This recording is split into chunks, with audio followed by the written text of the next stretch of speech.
تو ہندوستان نے پاکستان کی طرف سے ممکنہ طور پر F-16 جہاز استعمال کرنے کے خلاف اتنا شور اور وابلہ مچایا ہے کہ وہ شور اور وابلہ مچاتے ہوئے وہ یہ بھول ہی گئے کہ اس شور اور وابلے کے اندر وہ یہ ایڈمٹ کر بیٹھے کہ Su-30 ان کا ہٹ ہوا ہے، بیکاز وہ جو ایویڈنس پرووائڈ کر رہے تھے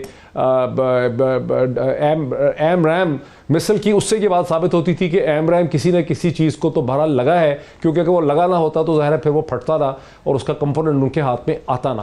لیکن اب جس قسم کی آپ دیکھ رہے ہیں، اب یہ بیکا کا ایگریمنٹ، یہ جو ڈیفینس کا اتنا کلوز ریلیشن شپ امریکہ اور چین کے خوف کی وجہ سے ڈیولپ ہو رہا ہے، چین کے خلاف تو یوز ہوگا نہیں ہوگا.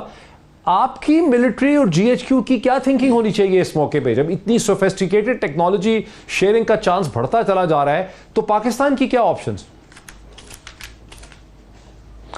Thank you. دیکھیے اس میں کوئی دو رائے نہیں ہے کہ جب یہ کیپیبلٹی ہندوستان حاصل کر لے گا بیکا کے کور میں، تو ان کی اسٹریٹجک اسٹرائک کیپیبلٹی میسائلز کی اینڈ ایکچولائز یا آپٹیمائز کرنا جو ان کی ایئر فورس کا پوٹینشیل ہے، پرٹیکولرلی رفائل اور Su-30 کا، اس کو آپٹیمائز کرنے میں ان کو بہت معاون ثابت ہوگی. اور یہ پاکستان کے لیے ایک بڑی ورثم ڈیولپمنٹ ہے، کیونکہ جب ایک کیپیبلٹی آ جاتی ہے تو ہمیشہ پلاننگ کیپیبلٹی کے اگینسٹ ہوتی ہے، انٹینشنز کے اگینسٹ نہیں ہوتی. انٹینشنز اوور نائٹ چینج ہو سکتی ہیں. تو ان کی جو کیپیبلٹی ہے وہ صرف چائنا اسپیسیفک نہیں رہے گی. اوور آل اگر ان کی آرمڈ فورسز میں اور particularly missile force and air force میں اسٹرائک کیپیبلٹی بڑھتی ہے، تو یہ پاکستان کے لیے لمحہ فکریہ ہے.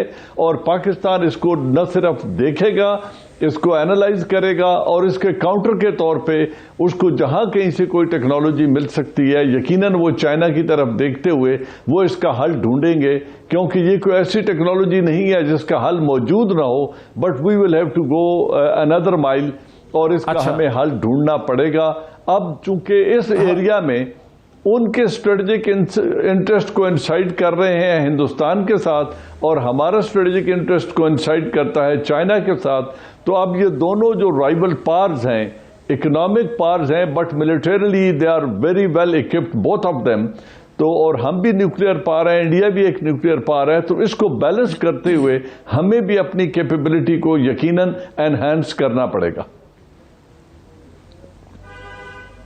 اچھا جلسہ میرے ساتھ رہیے. ویسے مجھے میرے ذہن میں ایک سوال ضرور یہ رہ گیا ہے، میں پھر چاہوں گا اس کو ایڈریس ہم کسی سٹیج پہ کریں، کہ جس قسم کی سوفیسٹیکیٹڈ اینڈ وار کیپیبلٹی یا ٹیکنالوجی جو ہے وہ امریکہ کے پاس ہے، وہ اگر کسی کے پاس ہے وہ تو سر ویسٹرن یورپ کے پاس ہے، وہ پھر جرمنز کے پاس ہے یا فرینچ کے پاس ہے یا اس سے ملتی جلتی کوئی شاید انگلش کے پاس ہے، کسی اور کے پاس ہے نہیں، یا پھر رشینز کے پاس ہے.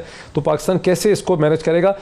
رستم شاہ محمد صاحب، میں اگر آپ کی طرف آؤں، جب ہم نے پچھلا پارٹ کنکلوڈ کیا تو اس میں ایک کنکلوژن یہ تھا کہ لاجیکل یہ بات بنتی ہے ایمبیسڈر صاحب کہ اب ہندوستان کی اسٹیبلشمنٹ جو ہے وہ کوشش کرے گی کہ وائلنس میں اضافہ ہو افغانستان میں، کم از کم اس لیول پہ ہو، تاکہ وہاں سے جو وڈرال جو بھی ہونا تھا آدھا پچاتا وڈرال، وہ پروسیس ہی ختم ہو جائے، وہ وڈرال کا کیس ہی ختم ہو جائے. تو پاکستان کو پھر اب کیا کرنا چاہیے؟ دیکھیے یہ ایک پرسیپشن ہے کہ ہندوستان وہاں ڈی اسٹیبلائزیشن دیکھنا چاہتا ہے اور اس کو پروموٹ کرنا چاہتا ہے. ہو سکتا ہے کہ اس میں کچھ حد تک کچھ ہو حقیقت ہو، لیکن ایک دوسرا ویو بھی ہے، اور وہ یہ ہے کہ ہندوستان نے پچھلے اتنے سالوں میں وہاں پہ افغانستان میں کوئی $3 بلین کی انویسٹمنٹ کی ہے. سب سے پہلی بات یہ ہے کہ ایک پیسفل افغانستان میں وہ اپنی انویسٹمنٹ کو پروٹیکٹ کر سکے گا. دوسری بات یہ ہے کہ ہندوستان ایک انرجی ڈیفیسٹ ملک ہے، اور وہ سینٹرل ایشیا کے ساتھ افغانستان کے راستے وہ تجارت کرنا چاہتا ہے تاکہ ان کے جو ہائیڈرو کاربن وسائل سے استفادہ کیا جا سکے. تیسری بات یہ ہے کہ جو چابہار روڈ میں انہوں نے مدد کی ہے، اس کا یہی مقصد تھا کہ افغانستان کو سپرنگ بورڈ بناتے ہوئے سینٹرل ایشیا تک ایکسیس حاصل کر لیا جائے.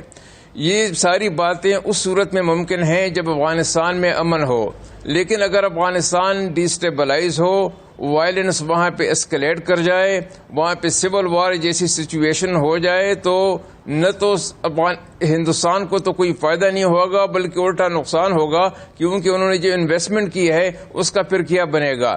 ہمیں تو یہ اشارے ملے ہیں کہ طالبان بھی ہندوستان کے ساتھ لیکن رستم صاحب یہ دیکھیں، لیکن سر تھوڑا سا ایک سیکنڈ سر، تھوڑا سا سر، یہ ہے کہ جو انویسٹمنٹ آپ 3 بلین کی کہتے ہیں وہ شاید ابھی ٹرانسلیٹ نہیں ہوئی، اس میں سے بہت سی ایم او یوز ہیں اور وہ کمٹمنٹس ہیں. بہرحال اگر انویسٹمنٹ انہوں نے کی تو وہ تو انہوں نے، چونکہ ایک کیش رچ لیکوڈ اکانومی ہے انڈیا کی اس وقت بہت زیادہ گزشتہ چند ملک، وہ جو اسٹریٹجک نیچر کی انویسٹمنٹ ہے جس میں انہوں نے انفلوئنس بائنگ کی، جیسے امریکہ نے کیری لوگر بل کے ذریعے انفلوئنس بائنگ کی، جو آپ چیز کہہ رہے ہیں وہ تو ایسا لگتا ہے کہ ہندوستان کا ہول سیل ویژن جو ہے ریجن کا وہ چینج ہو جائے گا، پاکستان سے ان کو جو خطرات ہیں، یہ جو اینیموسٹی ہے وہ ختم ہو جائے گی، اور بالکل ایک گاندھی جی واپس آ جائیں گے دلی میں بیٹھ کے اور گاندھی جی فیصلے کریں گے فارن پالیسی کی. تو ایسا لگتا ہے سر؟ دیکھیے، آپ اس کو رول آؤٹ نہیں کر سکتے. پہلی بات یہ ہے کہ اس وقت جو ہندواٹا کی جو پالیسی ہے وہ تو مودی جی تک محدود ہے. اگر جب مودی جی چلا جائے، مودی کی حکومت چلی جائے، تو ہو سکتا ہے کہ وہاں پہ کچھ اس میں ایک فنڈامنٹل چینج آ جائے اس پالیسی میں، کیونکہ ہندوستان کے اندر بہت سے لوگ اس پالیسی کی مخالفت کر رہے ہیں اور اس پالیسی سے ہندوستان کو کوئی فائدہ نہیں پہنچا، بل نقصان پہنچ رہا ہے، وہ آئسولیشن کی طرف جا رہا ہے. اگرچہ اتنا بڑا ملک ہے کہ کوئی نہ امریکہ نہ روس نہ یورپین ممالک جو ہیں ان کے ساتھ تعلقات کو بگاڑ سکتے ہیں، کیونکہ اتنی بڑی اکانومی ہے، اتنا بڑا ملک ہے، ان کے اتنے بڑا ڈیاسپورا ہے ساری دنیا میں. ان کو دیکھتے ہوئے ہر ملک جو ہے وہ احتیاط سے کام لے رہا ہے، تو اس لیے ان پہ تنقید بھی کم کی جاتی ہے. کشمیر کے معاملے میں جو انہوں نے کیا اس پہ دنیا کی طرف سے کوئی تنقید نہیں آئی، کوئی ان کو کریٹیسائز نہیں کیا گیا، کوئی ان کو ٹارگٹ نہیں کیا گیا، کیونکہ ہر ایک ملک جو ہے وہ اپنے مفادات کی بات کرتا ہے. پہلی بات تو یہ ہے. دوسری بات یہ ہے کہ اگر ہندوستان واقعی ایسے ڈیسٹیبلائزیشن میں ان کی ایکٹیو انوالومنٹ ہے تو افغانستان میں ان کی جو تھوڑی بہت گڈ ول اس وقت ہے وہ بالکل ختم ہو جائے گی، کیونکہ ایک دن تو وہاں کوئی حکومت بننا ہے. جو بھی حکومت بنے، چاہے طالبان کی حکومت ہو، چاہے ایک multi ethnic broad base transitional حکومت ہو جس میں طالبان شامل ہوں، اگر ان کو یہ علم ہو جائے کہ ہندوستان سارے پروسیس کو وہ کرنا چاہتا ہے، خراب کرنا چاہتا ہے، وہاں پہ افغانستان کے امن کو تہ و بالا کرنا چاہتا ہے اپنے مقصد کے لیے یا پاکستان کی دشمنی کے لیے، تو اس کے خلاف ایک زبردست ریئیکشن آئے گا، اور وہ ایسا ریئیکشن ہوگا جو کہ ہندوستان کو ایکسپٹیبل نہیں ہوگا. مجھے ایک بریک لینے دیجیے، بریک کے بعد اس ایشو پہ بھی، اور پھر یہ کہ پاکستان کی کاؤنٹر کمیونیکیشن اسٹریٹجی کیا ہونی چاہیے اس مومنٹ آف ٹرانزیشن پہ، اس پہ بات کرتے ہیں آفٹر دا بریک. ناظرین ویلکم بیک. میرے پاس 6-7 منٹ ہیں، اس میں بہت کوئکلی میں چاہوں گا بہت 3 ایشوز کور ہو جائیں. جلیل عباس جیلانی صاحب، بائیڈن اس ایڈمنسٹریشن کا حصہ ہیں، President Biden, future President Biden اس ایڈمنسٹریشن کا، اوباما ایڈمنسٹریشن کا حصہ ہیں جس نے 8 برس انتہائی تگ و دو اور پیشنس کے ساتھ JCPOA joint comprehensive plan of action Iran nuclear US deal جس کو کہا جاتا ہے اس کو نیگوشیٹ کیا، وچ واز پرابلی 6+2 یا 5+2 وہ ارینجمنٹ تھا انٹرنیشنل نیگوشیشن کا. اب ظاہر ہے کہ یہ ایڈمنسٹریشن کسی حد تک اس پہ واپس جائے گی، اور اس کا مین جو سینٹرل پلانک تھا وہ یہ تھا کہ سعودی عرب لیڈ جو ڈکٹیٹوریل GCC رجیمز ہیں ان پہ سے امریکہ کی ریلائنس کم کرنی ہے، اور ایک نسبتاً زیادہ پلورل ایران جو ہے اس کو ایک سینٹر آف گریوٹی کے طور پر ایکسیپٹ کیا جائے، اس کے ساتھ تعلقات جو ہیں وہ بہتر کیے جائیں. اور اس کے اوپر بڑا یورپین کنسنسس بھی تھا، اس میں رشینز بھی شامل تھے، اس میں چائنیز بھی شامل تھے. اب کیا ہوگا؟ What is the future relation ship with Saudi Arabia, GCC countries and with Iran? بالکل آپ کا انالیسس بالکل صحیح ہے. پریزیڈنٹ یہ اپنا کینڈیڈیٹ بائیڈن نے تو اپنے مینیفیسٹو میں بھی لکھا اور اپنی جو آرٹیکل لکھا اور اپنی جو جتنی بھی اسٹیٹمنٹس ہیں انہوں نے اس میں کہا ہے کہ میں اگر اقتدار میں آ گیا تو یہ ایران کے ساتھ جو نیوکلیئر ڈیل ہے اس کو ریوائیو کروں گا. اب وہ اگر ریوائیو ہوتی ہے تو اس کے ساتھ جو نہ صرف یورپین ممالک کے ایران کے ساتھ تعلقات بہتر ہوں گے بلکہ امریکہ کے ساتھ بھی ان کے چینلز آف کمیونیکیشن جو ان سے ہے نا وہ بہت امپروو ہوں گے، کیونکہ امریکہ کے اندر بھی کافی حلقوں میں، ایون کانگریس کے حلقوں میں اور باقی جو وہاں پہ تھنک ٹینکس ہیں یا میڈیا کے حلقوں میں اس بات پہ بہت زور دیا جاتا رہا ہے پچھلے 4 سال میں کہ ایران کے ساتھ تعلقات بہتر ہونے چاہیے. تو میرے خیال میں جب اگر وہ ریوائیو ہو گیا JCPOA جو 5+2 کی جو آپ نے بات کی وہ فارمولا، اس کے اوپر تو یورپینز ابھی تک قائم ہی ہیں اور چائنا بھی اس کے اوپر قائم ہے. تو میں سمجھتا ہوں کہ وہ یورپینز بھی اس بات سے خوش ہوں گے اور چائنا بھی اس بات سے بہت خوش ہوگا. ہمارے لیے جو فائدے کی بات بنتی ہے کہ جو ایک ٹینشن ڈیولپ ہو گئی تھی اس خطے میں، اور اس خطے کے اندر جو ایک اسرائیل کا اپنا ایک رول بڑھ گیا تھا مڈل ایسٹ کے اندر، تو شاید اس کے اندر اس میں تھوڑا سا اس میں کمی واقع ہو، اور یہ سمجھتا ہوں کہ وہ بہت ایک اچھی بات ہوگی. تو دوسری ایک چیز جو بڑی اہم ہے کہ وہ جو بائیڈن ہیں اگر وہ پریزیڈنٹ بن جاتے ہیں تو انہوں نے بارہا کہا ہے کہ میں ملٹی لیٹرلزم کو ترجیح دوں گا بجائے اس کے یونیلیٹرلزم کے، جو کہ ٹرمپ انتظامیہ کا ایک خاصہ تھا. تو وہ بھی میں سمجھتا ہوں کہ ہمارے پاکستان کے لیے ایک بہت ہی فائدہ مند چیز ہوگی، کیونکہ پاکستان بھی اس چیز پہ بلیو کرتا ہے کہ UN اور باقی جو انٹرنیشنل باڈیز ہیں ان کے وہاں پہ ایک کنسنسس ہونا چاہیے تاکہ بین الاقوامی جتنے بھی مسئلے مسائل ہیں اس پہ آگے بڑھا جا سکے. تو یہ سب سے پہلے تو میں سمجھتا ہوں کہ revival of high level strategic dialogue Pakistan اور امریکہ کے درمیان جو ہی ہے، بلکہ ابھی سے ہمیں رابطے کرنے شروع کر دینے چاہیے. اور ان کی جو فورن پالیسی ٹیم ہے وہ اس پہ تمام وہ لوگ ہیں جو کہ پہلے اسٹیٹ ڈپارٹمنٹ کے سینئر آفیشلز رہ چکے ہیں، ڈپٹی سیکرٹریز تھے یا اسسٹنٹ سیکرٹریز تھے یا سیکرٹریز آف اسٹیٹ تھے، تو ابھی انہی لوگوں میں سے ہی وہ لوگ سامنے آئیں گے. تو ان کے ساتھ ہمارے پہلے بھی رابطے ہیں اور ان کو زیادہ بیسیکلی بیلنسنگ ایکٹ ہمیں چاہیے. میرے ساتھ رہیے جلال صاحب. بنیادی طور پر ہماری تو کوشش یہ ہونی چاہیے کہ جہاں ہم چین کی مدد سے، سی پیک کی مدد سے اپنی اسٹرکچرل ڈیولپمنٹ اور کیپیسٹی بلڈنگ کریں ایگریکلچر وغیرہ کے ایریاز میں، وہاں ہم امریکہ اور ویسٹرن الائنس کو بھی ساتھ لے کر چل سکیں، اس کے ساتھ ہماری اینیموسٹی نہ ہو. آپ سمجھتے ہیں کہ ہم یہ بیلنس کر سکیں گے؟ کس قسم کی کمیونیکیشن اسٹریٹجی یا فارن پالیسی اسٹریٹجی ہمیں چاہیے؟ Thank you. بالکل بیلنس کرنا ہی میں ہماری اچیومنٹ ہوگی، اور یہی ایک ڈپلومیسی کا خاصہ ہے کہ اگر آپ پازیٹیو اینڈ کنسٹرکٹیو ڈپلومیسی کرتے ہیں تو ان کو انگیج رکھے بغیر گزارا نہیں، یا یونیلیٹرلزم نہیں ہوتی. ایک دروازہ بند کر کے باقی کھولنا ضروری نہیں ہوتا.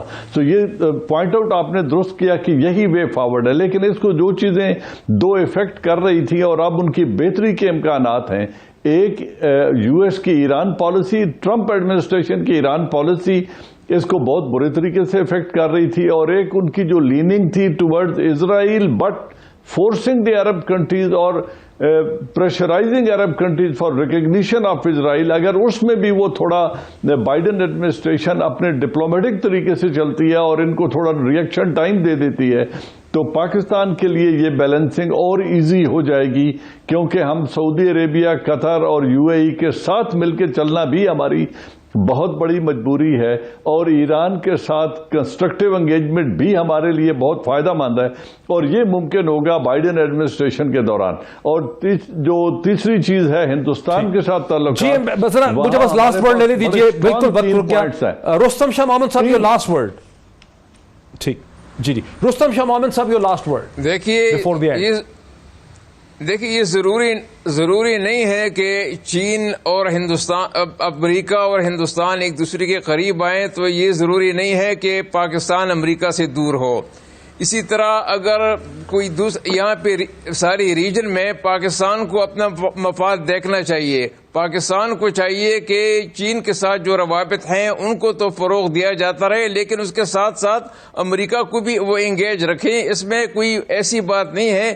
اگر ایران کے ساتھ ان کا معاہدہ طے ہوتا ہے تو یہ اچھی بات ہے، ریجن میں ٹینشن میں کمی آئے گی. اور جیسے کہا گیا کہ اسرائیل کے انفلوئنس میں بھی کمی آئے گی، تو پاکستان کی ڈپلومیسی ایسی ہونی چاہیے کہ ایران کے ساتھ بھی تعلقات قائم ہوں، لیکن اس کے ساتھ ان کا جو ریجنل رائیول ہے سعودی عربیہ، ان کے ساتھ بھی قائم ہو. ایران تو ہمارا ہمسایہ ہے، وہ اتنے بڑا لمبی بارڈر ہے ان کے ساتھ، وہاں پہ ہم بہت شکریہ سر. وقت میرا بالکل ختم ہو گیا. جلیل عباس جیلانی صاحب کا، جلال صاحب کا، رستم شاہ محمد صاحب، شکریہ. ناظرین یہ انتہائی سیر حاصل ڈسکشن آپ نے دیکھی. فیصلہ میں آپ پہ چھوڑتا ہوں. اگلے ہفتے پھر ملاقات ہوتی ہے. بہت شکریہ.